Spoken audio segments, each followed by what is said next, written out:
The words, delivered with the casual certainty of someone announcing the weather, sliced through the mundane quiet of my Thursday afternoon kitchen. Mom, starting with your next paycheck, we're going to transfer all your money to my account.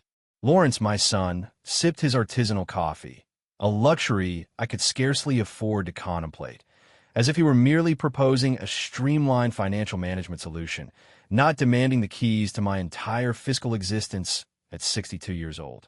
I froze, my gaze locked onto his, searching the familiar contours of his face for a glimmer of understanding, a flicker of the boy who once clung to my apron strings.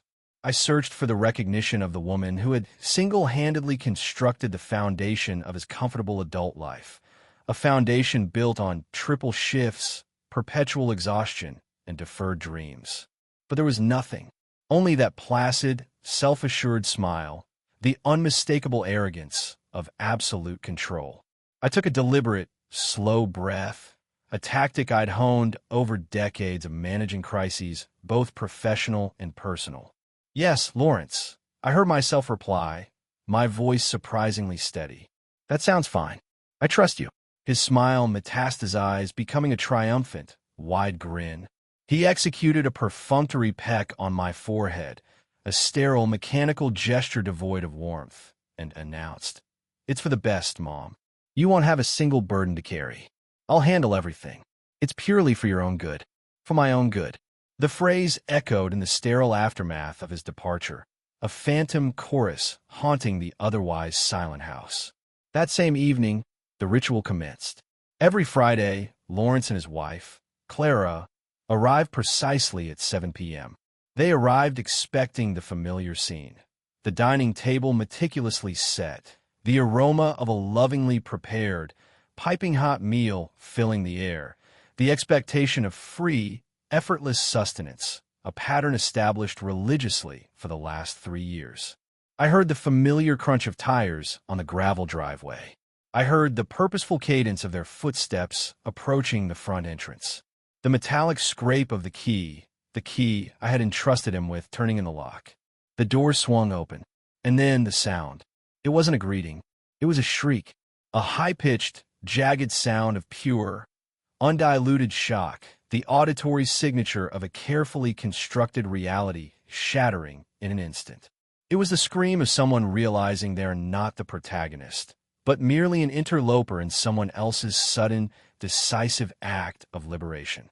I remained seated at the kitchen table, surrounded by the clean, cold expanse of newly barren surfaces. I didn't move. I didn't rush to the entryway to ascertain the cause of the disruption. I already knew. I had engineered it. Lawrence burst into the kitchen, his face a ghastly white canvas of disbelief, eyes dilated with horror. Clara followed, mirroring his stunned, accusatory expression. "Mom!" Lawrence's voice was a raw accusation. "What in the world have you done? Where is everything? Where is the entertainment console? The executive office furniture? Where is every single substantial asset that anchored this house?" I met his furious gaze with a profound, almost frightening tranquility, a zen-like composure I hadn't realized I possessed. In the softest tone I could muster, I informed him, "I sold some items, dear. I required immediate liquidity. After all, if you were to become my designated fiduciary manager, I must ensure I have a tangible, accessible cash reserve before handing over the reins." The pallor fled his face, replaced by a violent, alarming flush of crimson, shock curdling instantly into pure, unadulterated narcissistic injury. He advanced toward me, and in that terrifying moment, I saw the complete stranger hiding behind the facade of my offspring. Not the ambitious graduate I championed, not the boy I shielded from every hardship, but a predator viewing his prey. His expression was laced with overt contempt, incandescent rage, and an unervingly familiar flavor of distilled resentment. "You are completely unhinged, mother," he hissed, venom coating every syllable. "Totally divorced from reality. How dare you liquidate assets without consulting me? Now, when we arrive, where are we supposed to relax? How are we supposed to maintain our standard of comfort here?" That sentence, "How are we supposed to maintain our standard of comfort here?" was the litmus test. Not how will you cope, Mom, but a reflexive focus on their inconvenience. My home, my property, existed merely as a permanent extension of their lifestyle maintenance strategy. Clara edged closer, her usually calculating eyes now blazing with indignation. She delivered her judgment, a phrase permanently etched into my memory. You are being profoundly selfish, Patricia, thinking only of yourself. We dedicate our Fridays to ensuring your well-being, your companionship, and this is how you repay that immense, uncompensated caregiving investment. Selfish? Me? The woman who clocked 80-hour work weeks, juggling data entry during the day and sanitizing corporate floors by the pale moonlight, solely so Lawrence could access elite educational institutions? The woman who forewent remarriage after his father's desertion, deliberately sacrificing the potential for personal happiness to prevent the emotional upheaval of a stepfather? The woman who subsisted on nutritionally sparse, low-cost meals, whose wardrobe consisted of faded, decade-old staples. Also, he could possess the newest consumer electronics and designer athletic wear. Selfish. Lawrence stood rigid, assessing me as a logistical problem requiring immediate resolution. Then came the final devastating blow, the verbal equivalent of a financial executioner's axe, perhaps suggesting the full management transfer was a mistake, Mom. Maybe you are not currently functioning at a capacity where sound judgment calls are possible. Perhaps you require more comprehensive oversight than I initially calculated. More oversight. The chilling euphemism for control, for infantilization, for treating a capable adult as an incapacitated elder in need of perpetual guardianship. I rose slowly from the chair. I looked at both of them, the entitled son and his cynical consort, and projected a voice far stronger and more resonant than my 62 years suggested. Dinner is not prepared. There will be no dinner tonight. If you're hungry, there are numerous excellent gastronomic establishments available in the city. You are free to patronize them. The resulting silence was leaden, suffocating. Lawrence stared, a flicker of genuine fear momentarily overriding his fury. Clara emitted a brittle, sharp sound, a dry, contemptuous laugh, muttering something venomous about basic familial decorum and unearned entitlement.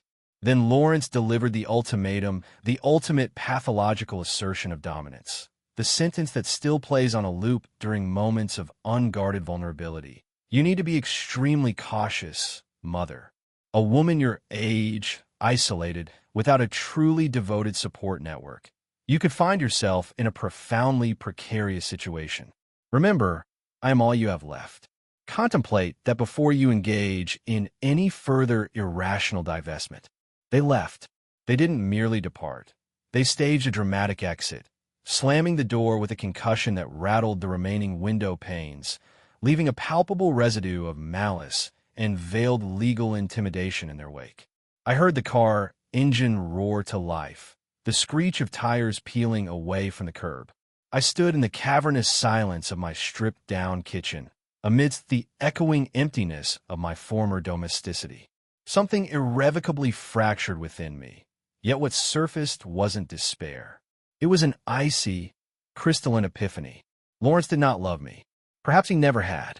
I was merely a highly reliable, easily exploited revenue stream, a source of capital, sustenance, and uncritical domestic service.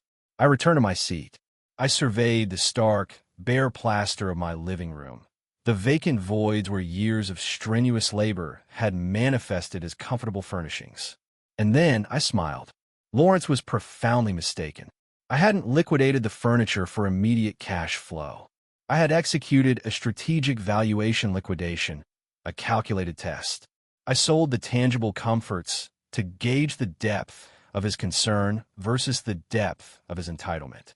His reaction, the rage, the possessiveness, the instantaneous shift to threats, was the ultimate risk assessment validation I required. That night, enveloped in the shadows of my newly minimalist environment, I finalized my strategic doctrine. No histrionics, no emotional pleading, no public airing of grievances designed to elicit pity.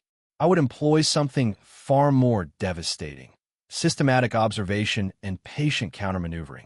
I would allow Lawrence to revel in illusion, on of his victory, to become overconfident in his perceived control over my compliance.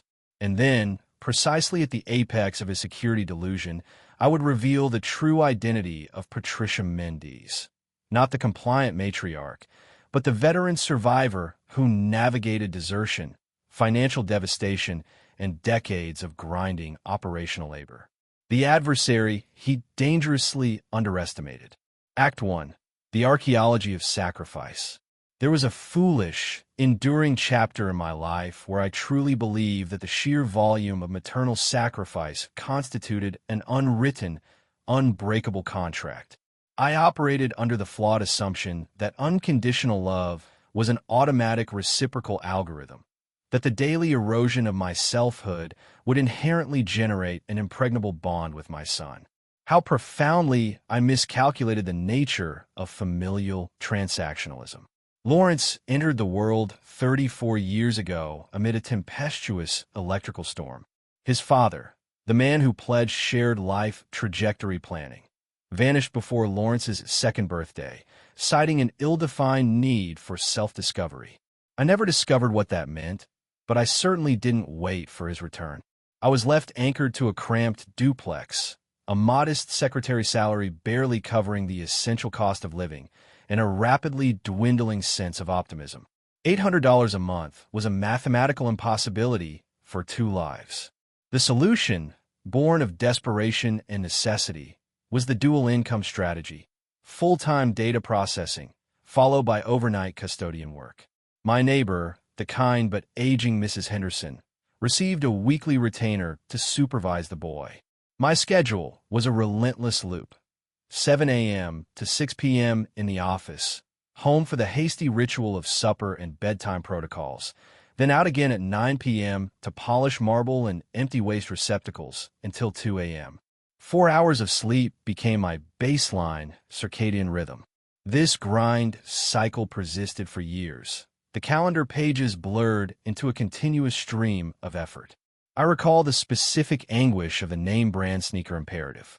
The Velocity Extreme model cost $120.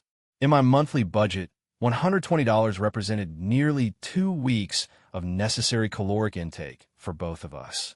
Yet I bought them. I needed Lawrence to feel integrated, shielded from the stinging shame of perceived inadequacy among his peers. For an entire month, my diet consisted solely of dried legumes and rice, pure frugality hacking, to absorb that one purchase. When he reached 18, the mandate shifted to higher education. He selected a highly selective private university with an annual tuition exceeding $15,000. I possessed neither the capital nor the collateral for such an investment. I walked into the regional lending institution, signed away my financial future, and initiated a massive 10-year amortization schedule for his 4 years of advanced liberal arts studies. I spent a decade paying down that monumental debt while maintaining my grueling work schedule. He graduated. He secured a coveted position in corporate finance, earning $3,000 monthly, twice my post-3-decade earning power. I felt a burst of genuine, unadulterated maternal pride. I believed my long-term human capital investment had yielded its intended dividend. But Lawrence didn't launch immediately. "It's prudent, Mom," he explained, "to establish a robust financial safety net before incurring the overhead of independent housing." I readily agreed. My home was a sanctuary. He remained for 5 more years. 5 years where I continued my relentless dual employment. 5 years where I managed the mortgage, subsidized the groceries, and covered every utility expense. 5 years where Lawrence meticulously capitalized savings, living rent-free in a state of complete cost of living zeroing. When he finally moved out, it wasn't to rent. He purchased a $200,000 single-family dwelling outright, utilizing the cash reserve accumulated during his prolonged dependency phase. I praised him. I genuinely felt pride. I assumed this milestone would be the moment my son, now financially secure, would begin reciprocating the immense support structure I'd provided. I hoped for a slight easing of my relentless schedule, perhaps a chance to simply rest. This hope evaporated 2 years later when he married Clara. Clara, whose very presence seemed designed to subtly underscore my perceived socioeconomic deficiencies. She possessed an air of permanent, curated polish, impeccable manicures, designer attire, and a polite cadence that thinly veiled, barely concealed intergenerational disdain. At the $30,000 wedding celebration, I was seated at a tertiary table toward the rear. Lawrence cited the necessity of accommodating his key industry stakeholders and corporate partners at the prime locations. I smiled for the photos, performed the obligatory dance routines, and returned to my empty apartment that night, feeling the crushing weight of being an expendable accessory. Following the nuptials, Lawrence's visitation frequency plummeted. From twice weekly, it regressed to bi-weekly, then monthly. Always rushed, always tethered to his smartphone, always departing with a manufactured urgency. I practiced self-censorship, terrified of embodying the cliché of the demanding, possessive mother whose clinginess would precipitate complete abandonment. Then came the Friday invasions. Unannounced, precisely at the prime dinner hour, signaling an expectation of immediate, catered service.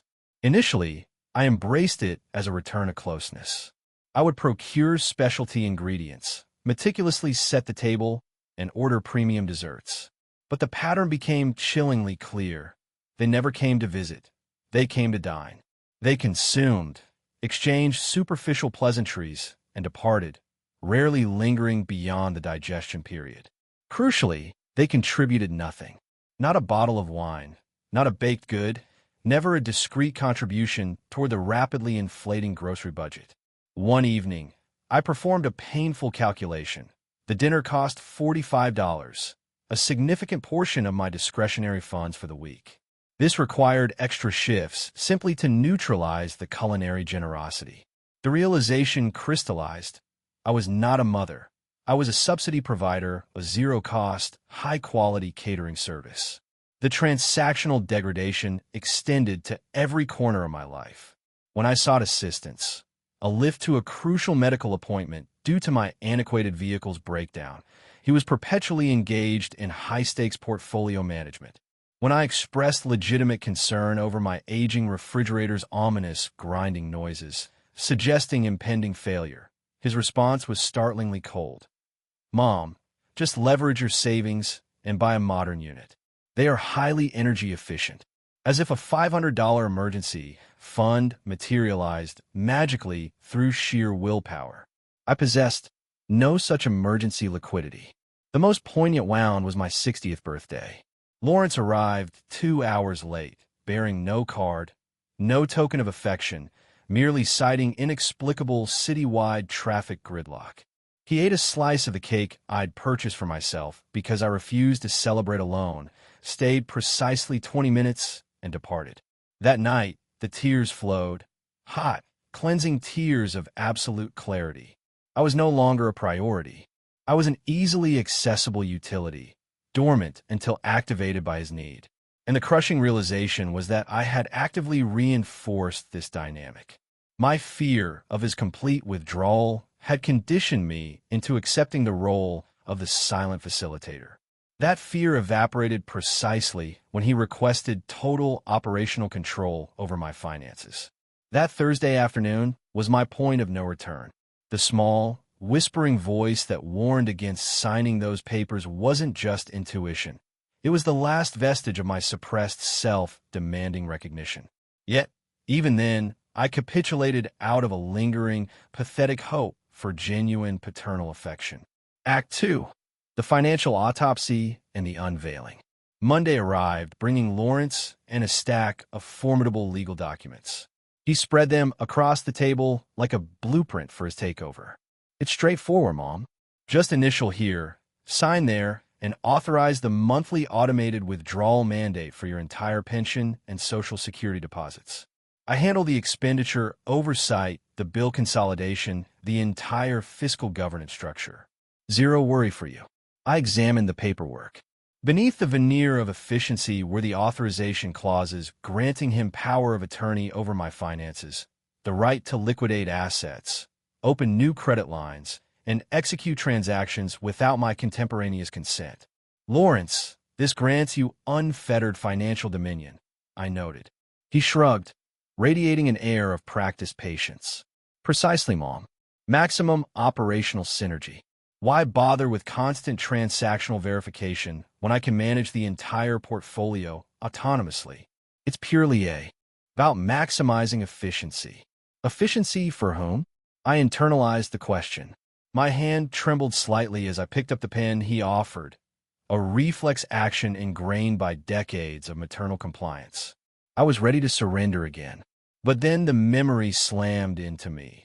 The enraged face on Friday, the thinly veiled threats, the implication that my autonomy was a threat to his comfort. I placed the pen down gently. You know what, Lawrence? I need a few days. I need time to engage in a thorough due diligence review of the fine print. I must ensure complete procedural transparency. His smile twitched, revealing a split-second flash of intense annoyance before the mask resettled. Fine, Mom. A few days. But don't overcomplicate it. He left the documents, confident that inertia and habit would compel my signature. That night, sleep was an impossibility. I stared at the documents, realizing they were not a financial safeguard, but a blueprint for complete financial subjugation. The next morning, before my workday commenced, I visited the primary banking affiliate. I requested a full statement printout for the last 6 months. The teller produced several dense pages. Line by excruciating line, I scanned the activity log. And there it was, a non-originated withdrawal of $1,200 from precisely 3 months prior. A withdrawal I had no recollection of executing. I pressed the teller for detail. She accessed the transaction ledger on her terminal. Mrs. Mendes, this withdrawal was processed via ATM at the Redwood branch, on the opposite side of the metropolitan area. Your card was utilized. I had never set foot in the Redwood branch. My debit card lived securely within my personal effects wallet, except for one anomalous instance. 3 months ago, Lawrence visited while I was showering. I called out, "The front door is unlocked, come in." When I emerged, he was in the living room, waiting. Moments later, while retrieving coffee supplies in the kitchen, my handbag, with my wallet inside, was unattended, proximate to him. The implication hit with visceral force. He had either memorized the card details or surreptitiously photographed them. He had committed unauthorized fund extraction. I thanked the teller, informing her I would contemplate filing a formal identity fraud adjudication claim, a process she explained would take weeks to resolve. I didn't file the claim immediately. I needed incontrovertible, comprehensive proof of a pattern of malfeasance, not just a single, isolated incident. The following days became an obsessive exercise in financial forensics. I excavated every archived document from my storage unit, decades of old tax filings, dusty utility bills, and forgotten statements. The discoveries were catastrophic. 2 years prior, during my hospitalization for severe pneumonia, my health insurance portfolio was utilized for multiple specialized diagnostic consultations I never attended at clinics miles from my residence. These fraudulent claims had swiftly exhausted my annual coverage limit, forcing me to shoulder the full cost of necessary prescription refills that year. Worse, I uncovered a credit application bearing my signature facsimile for a high-limit revolving credit instrument, a card I never requested. The current outstanding balance, $3,000, accrued through purchases at specific retailers, heavy machinery suppliers, high-end home theater electronics outlets, and custom carpentry showrooms. Lawrence purchased and renovated his house 2 years ago. He financed his home improvement capital expenditures using stolen credentials. I sat on the bedroom floor, surrounded by the exposed evidence of my exploitation. It wasn't merely the monetary deficit. It was the profound relational betrayal. My son viewed me as an infinite fiscal wellspring, inexhaustible and morally untouchable. Confrontation was tabled. A direct accusation would be met with immediate, vehement denial, followed by the predictable strategy of gaslighting.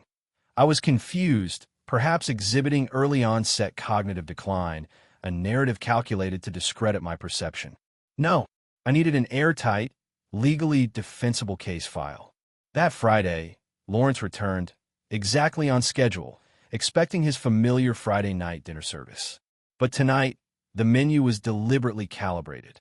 I had prepared his childhood favorite, slow-simmered poulet in savory reduction with basmati rice, the dish that communicated unqualified love without uttering a single word.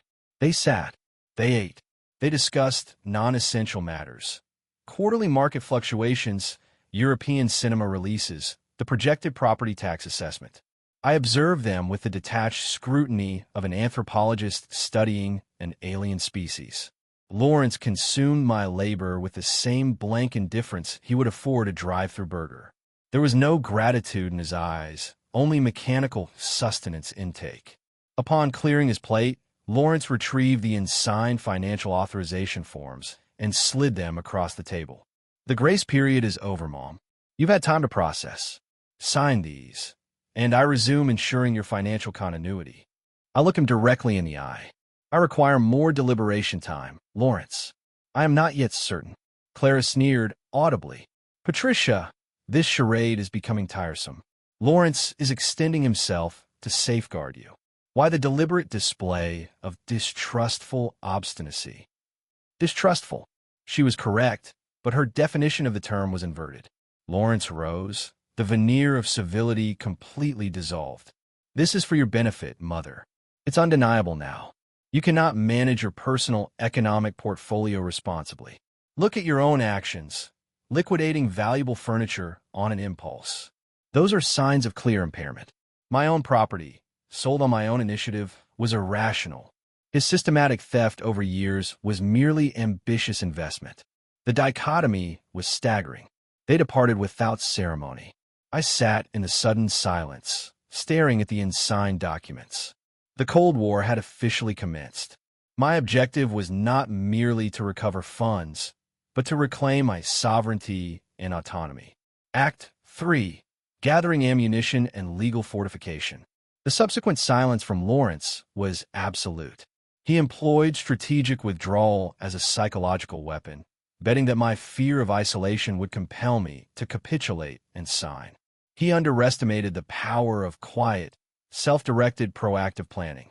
I dedicated those days not to panic, but to meticulous financial auditing. I sifted through every preserved receipt, every bank notice, every shred of paper related to my economic life. The discoveries continued to mount, each one more egregious than the last.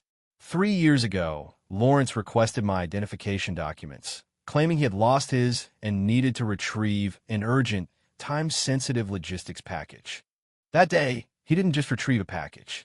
He leveraged my driver's license to initiate a new residential utility service agreement in my name, registered to his address. For 36 months, the electricity consumption for Lawrence's house, the house he purchased with my money, was billed under my name. Every late payment penalty, every credit bureau ding, was accruing against my creditworthiness profile. This explained a recent, unexplained denial of a necessary small business loan I needed to repair my aging sedan. I contacted the utility provider, initiating a formal declaration of unauthorized contract initiation and demanding an immediate investigation into the identity theft vector. The representative confirmed the necessity of filing a detailed affidavit of fraud.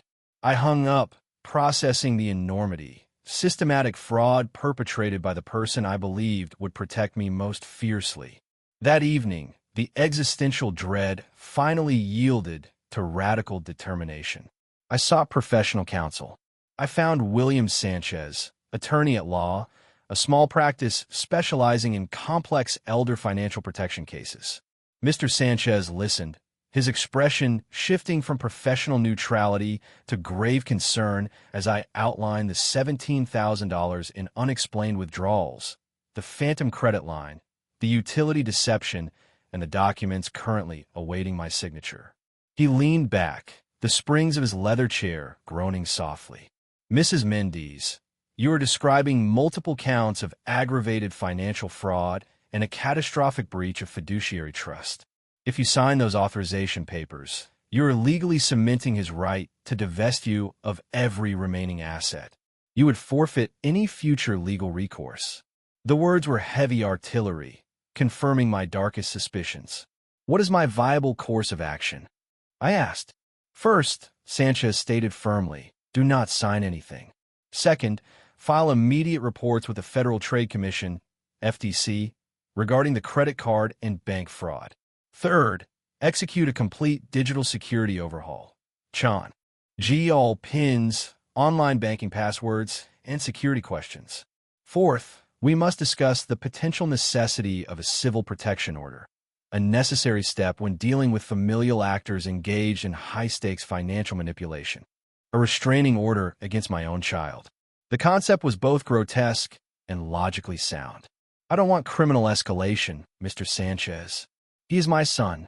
Sanchez offered a sad, knowing look. Patricia, your son has already initiated felony-level actions. The legal battle isn't about your desire to punish him. It's about securing your future solvency and personal agency. I left his office armed with a procedural roadmap and a newfound sense of momentum. I went directly to my institutions. I changed every single access protocol. I revoked the old debit card and secured a new instrument linked to a different Federal Deposit Insurance Corporation, FDIC, insured bank. I formally disputed the fraudulent credit line, supplying initial documentation. The bank personnel were professional, treating my concerns with gravity, devoid of the condescending pity I had feared. That afternoon, I felt buoyant, the weight of years of suppressed compliance lifted. Then Lawrence called. His voice was stripped bare of its usual veneer of control. Mom, we have an immediate crisis. You must come to my house tomorrow for dinner.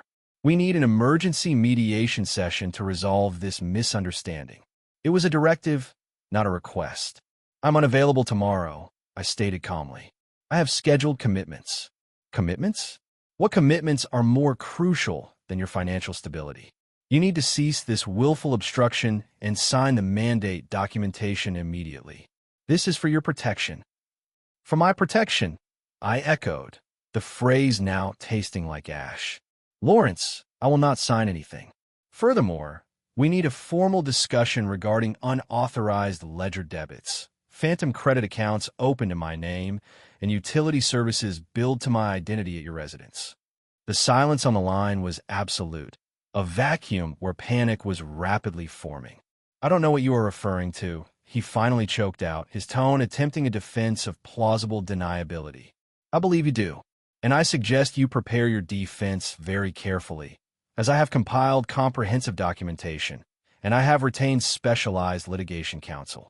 You're insane, mentally compromised. You need a physician, not a lawyer. I am your son.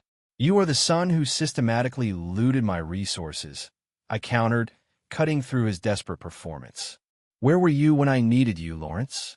When I needed a ride, when I needed someone to ensure my basic infrastructure remained functional.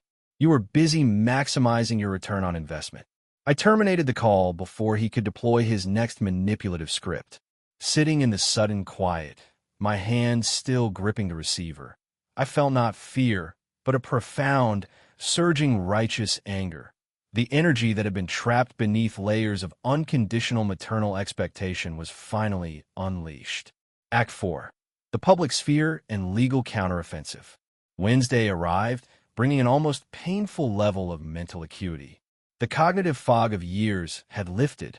My first objective was asset protection and diversification.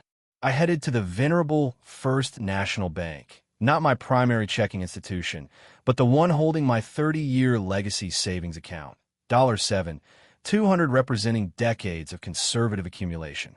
I requested the manager liquidate the savings into a certified banker's draft. I then immediately executed the advice of Mr. Sanchez. I opened a new, unlinked account at a competing regional credit union far outside my usual geographical footprint, a location Lawrence had never frequented. Next, fraud remediation. I visited the utility company, presenting the affidavit of fraud and the documentation proving I never resided at the service address. The clerk confirmed the investigation initiated, the liability officially dissociated from my name. A symbolic chain had dissolved.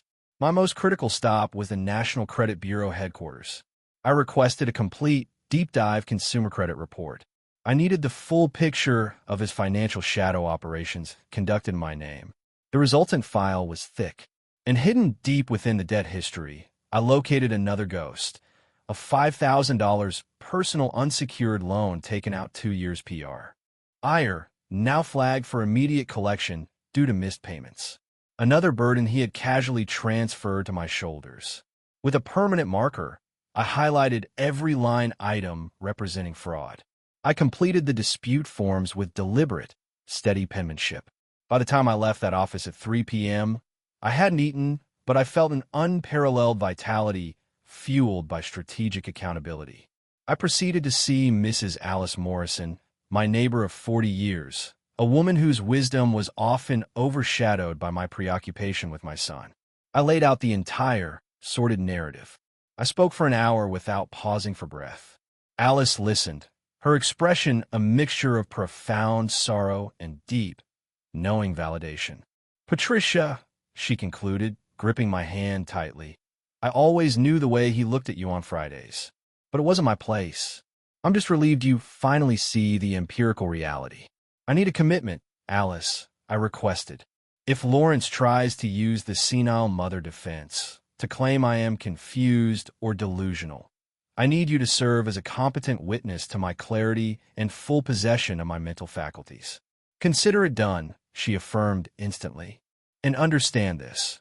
If the situation escalates and you ever feel unsafe, my home is your sanctuary." That night, I organized the evidence into a master binder. Copies of everything, originals secured in an off-site safe deposit vault.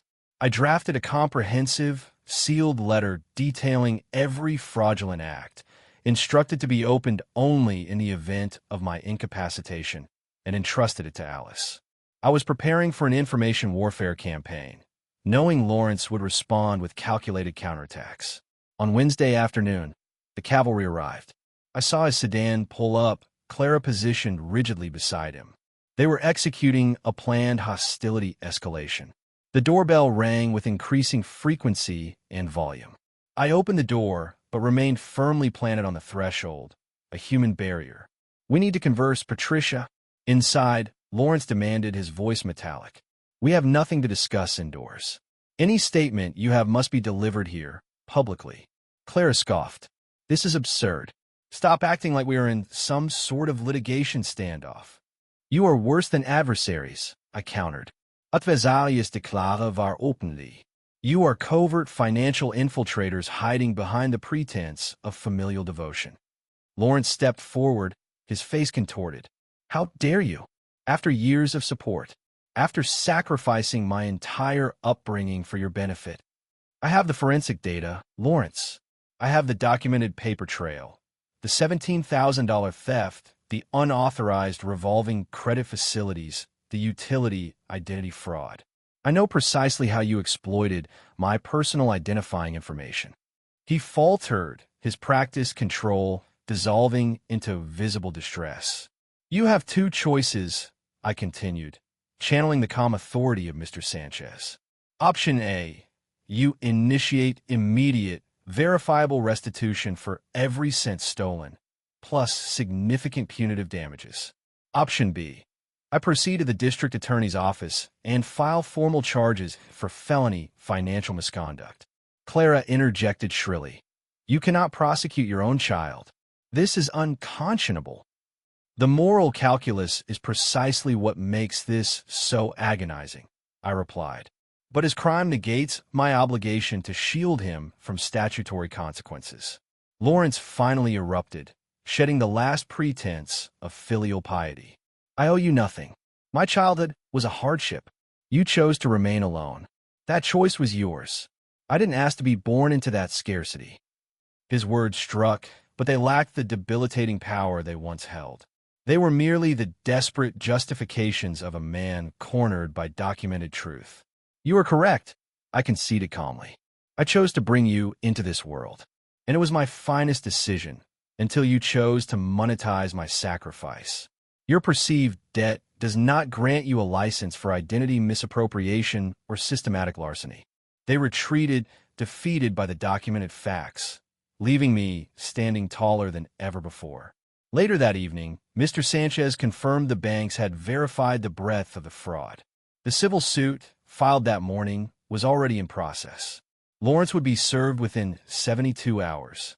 The game had moved entirely out of the domestic sphere and into the public legal arena. Act V, the digital counter-nara, tithe, and final settlement. The notification packet reached Lawrence on a Friday morning, delivered by a process server, an undeniable validation of the legal action. I did not witness his initial eruption, but I could visualize the moment the official seal broke and he confronted the exhaustive ledger of his financial malfeasance. Less than 2 hours later, the phone became an instrument of sheer, desperate assault. Voicemails flooded the machine. The initial message was an attempt at maintaining a reasoned composure, framing the entire situation as a miscommunication requiring immediate executive dialogue. The second message was higher in pitch, bordering on panic. Pleased to halt the legal action before it destroyed his life, a transparent inversion of the reality that he had spent years destroying mine. By the sixth voicemail, the facade completely collapsed into outright pathological rage and veiled retribution. He threatened legal countersuits, claiming I was mentally incapacitated, promising to paint me publicly as a senile antagonist intent on sabotaging her successful offspring. I listened to them all later, maintaining a fascinating, almost clinical detachment. His rapid descent from feigned reasonableness to outright threat illustrated the fragility of a life built on deception and borrowed resources. He immediately launched his PR counteroffensive. His social media became a digital soapbox detailing his suffering as the victim of an unprecedented familial litigation siege, brought on by a mother seemingly succumbing to age-related psychotic episodes. The response was immediate and overwhelming, a digital chorus of misguided sympathy signaling from hundreds of contacts, many of whom I knew from years of hosting their children at holiday gatherings. They rallied around the charismatic, wronged man, completely oblivious to the documented financial felonies he was using them to obscure. But this time, the public narrative held no terror for me. His carefully crafted image projection was brittle when juxtaposed against the cold, unassailable evidence sitting in Mr. Sanchez's file cabinet. The true turning point arrived when Lawrence's own legal team reviewed the evidence. Their counsel, recognizing the overwhelming nature of the documentary proof, initiated contact with Sanchez to discuss an out-of-court settlement mandate. This was the tacit admission of total legal defeat. The rumors began circulating through the neighborhood grapevine, fueled by Clara's frustrated social boasting about their complicated domestic legal entanglement. The successful narrative soured.